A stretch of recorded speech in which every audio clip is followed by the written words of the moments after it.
Okay sir. చెప్పినా అందరికీ నమస్కారాలు. ఈ మధ్యన ల్యాండ్ టైటిలింగ్ యాక్ట్ గురించి అనేక మంది వివిధ రకాలైనటువంటి ప్రకటనలు చేస్తున్నారు, మనం అందరం వింటున్నాం.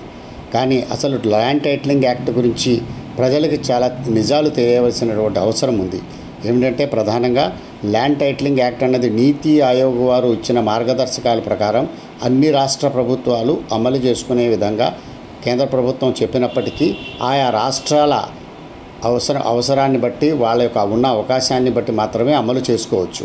అలాగా భారతదేశంలో మన రాష్ట్రంలో మాత్రమే మొట్టమొదటిసారిగా ఈ ల్యాండ్ టైటిలింగ్ యాక్ట్ని అమలు చేసే ప్రయత్నం చేసి ఏపీ స్టేట్ ల్యాండ్ టైటిలింగ్ యాక్ట్గా దీన్ని తీసుకురావడం జరిగింది. మీ అందరికీ తెలుసు, ఈ విషయంలో ఆంధ్రప్రదేశ్లో ఉన్న న్యాయవాదులందరూ కూడా ఇది ప్రజా వ్యతిరేక చట్టం అని చెప్పి వ్యతిరేకించి సుమారు కొన్ని నెలల పాటు విధులను బహిష్కరించి ఉద్యమం చేయడం జరిగింది. అంతేకాకుండా ఏపీ హైకోర్టులో 17 రిట్లు వివిధ సంస్థల ద్వారా న్యాయవాదుల సంఘాల ద్వారా ఫైల్ చేయడం జరిగింది. అప్పుడు ఆ రిట్లలో ఈ నిలుపుదల చేయవలసిందిగాను ఈ ప్రజా వ్యతిరేక చట్టంగాను దీని ద్వారా కేవలం ప్రభుత్వంలో ఎవరుంటే వారు అధికారుల ద్వారానే భూ హక్కులని నిర్ధారించే హక్కులు వస్తున్నాయి. కాబట్టి కోర్టుల పరిధి లేకుండా చేయడం అన్నది ప్రజా వ్యతిరేక చట్టంగా కోర్టులో వాదించినప్పుడు అప్పుడు అక్కడ అడ్వకేట్ జనరల్ గారు అంటే ఆంధ్రప్రదేశ్ ప్రభుత్వం అధికారంలో ఉన్న ప్రభుత్వం ఖచ్చితంగా ఈ చట్టాన్ని రూల్స్ కూడా మేము చేయలేదు, దీన్ని అమలు చేసే అవకాశం లేదని ఆనాటి రెవెన్యూ మంత్రి, ముఖ్యమంత్రి అందరూ ప్రకటనలు ఇవ్వడం జరిగింది. దాని మీద హైకోర్టు వారు మీకు అంత కంగారు ఎందుకు వాళ్ళు ఎటువంటి అమలు చేయడం లేదు కదా, మీరు ఎందుకు అనవసరంగా విధులు బహిష్కరిస్తున్నారు, మీరు కోర్టులకు వెళ్ళిపోండి, ఏదైనా పరిస్థితుల్లో అమలు చేసినప్పుడు తప్పకుండా దీని మీద చర్యలు తీసుకుందామని హైకోర్టు వారు చెప్పడం జరిగింది.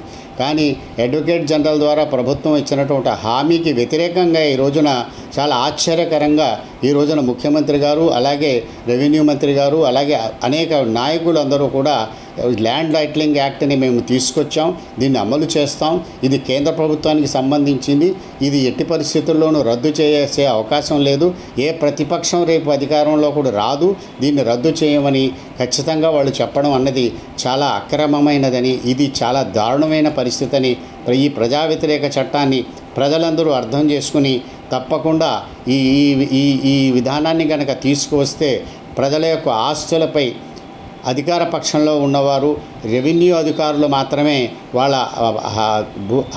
హక్కులు నిర్ధారించే విషయం వారి చేతుల్లో ఉంటే చాలా ప్రమాదకరం. అది కోర్టుల పరిధి నుంచి దీన్ని తప్పించారు కాబట్టి ప్రజలకు వ్యతిరేకమైనటువంటి చట్టం కాబట్టి ప్రతి ఒక్కరూ కూడా దీన్ని వ్యతిరేకించాల్సినటువంటి అవసరం ఉంది.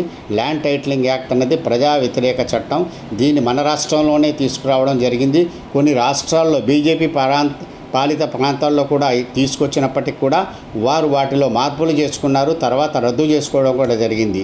కానీ దురదృష్టవశాత్తు మన రాష్ట్రంలో 29వ తారీఖున ఈ చట్టాన్ని అమలు చేయడానికి అన్ని రకాల చర్యలు ప్రభుత్వం చేపట్టింది. ఇది చాలా దారుణం. హైకోర్టులో చెప్పిన విషయానికి ఇచ్చినటువంటి హామీకి వ్యతిరేకంగా ఈ రోజున ఈ చట్టాన్ని తీసుకొచ్చి మళ్ళీ మన నెత్తి మీద రుద్దే ప్రయత్నం చేస్తున్నారు.